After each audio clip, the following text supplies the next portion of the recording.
How to delete all posts from Facebook page at once. To solve this problem, firstly, we are going to open the Facebook app on our mobile device. Once that is done, we are going to the profile section, as you can see on the screen. And we're going to scroll all the way down until we see the pages section right here. Now it shows you a list of pages that you already have. Simply click on one that you would like to manage and simply tap on the switch button. Now that you have switched to your page, simply click on the profile of the page and scroll all the way down until you see Manage Posts.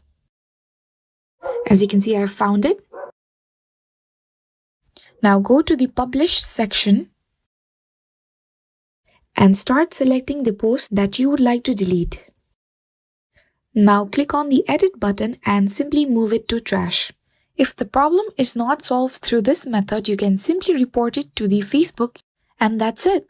This is how you can delete all posts from Facebook page at once. Hope you liked this video. If you did, give it a thumbs up and subscribe to our channel for more amazing content.